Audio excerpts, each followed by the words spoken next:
In his nonfiction work, The Art of the Personal Essay, an anthology from the classical era to the present 1994, American literary critic Phillip Lopate traces the evolution of personal essay writing from the 1st century CE to contemporary America. Lopate views these essays as essential windows into the social customs and daily lives of people across history. In the opening chapter, Foreigners, he examines the writings of Seneca the Younger, a Roman Stoic philosopher of the 1st century. Born around 3 CE as the son of the affluent writer Seneca the Elder, Seneca became a seminal figure in Stoicism, advocating a life governed by reason rather than pleasure or fear. His Stoic philosophy was ultimately underscored by his composed acceptance of death in 65 CE, when he was ordered to commit suicide by Emperor Nero, who suspected him of involvement in a conspiracy.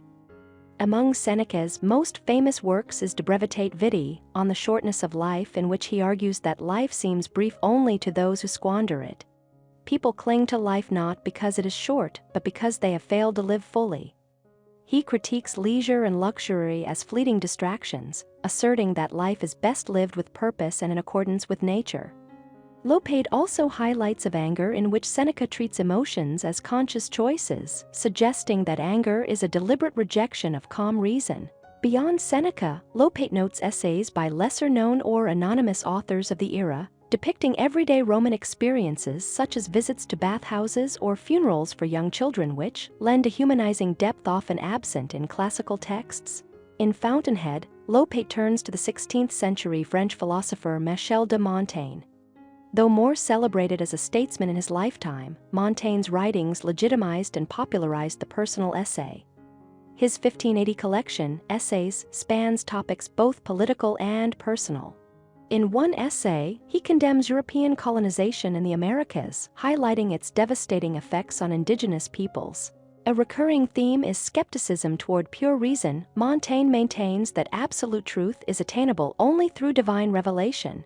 In Man's Knowledge Cannot Make Him Good, he introduces his famous personal motto, What do I know? Lopate contends that Montaigne's enduring influence lies in inspiring subsequent essayists over the centuries, notably the English author-philosopher Francis Bacon. This leads into the book's most extensive section, The Rise of the English Essay. Lopate begins with Abraham Cowley, whose essays predate Montaigne's by several years. Though primarily remembered as a poet, Cowley produced significant essays such as Of Greatness, arguing that the pursuit of small attainable goals is preferable to striving for greatness. Early English essayists also include Joseph Addison and Richard Steele, whose work appeared in The Spectator, an early magazine published between 1711 and 1712. Steele's essay Inkle and Jericho played a pivotal role in exposing the cruelty of the transatlantic slave trade in which England was heavily implicated. Lopate continues to trace English essay writing through the 20th century, noting landmark works such as Virginia Woolf's 1929, A Room of One's Own, a foundational feminist text, and George Orwell's 1946, Politics and the English Language, which links the corruption of language to political manipulation, and remains relevant in contemporary discussions of propaganda. In other cultures, other continents, Lopate explores essays from Russia, China, Japan, and beyond. He begins with Ivan Turgenev's 1870 essay The Execution of Tropman, which meditates on the public hanging of a Frenchman who murdered his wife and 6 children, reflecting on both mob mentality and the ethics of capital punishment. Lopate also examines the work of early 20th century Chinese essayist Lu Xun, whom he considers the greatest modern Chinese writer. The final chapter, The American Scene, focuses on essayists associated with the Transcendentalist movement, including Ralph Waldo Emerson and Henry David Thoreau. Moving into the 20th century, Lopate highlights figures such as the Baltimore Sun journalist H.L.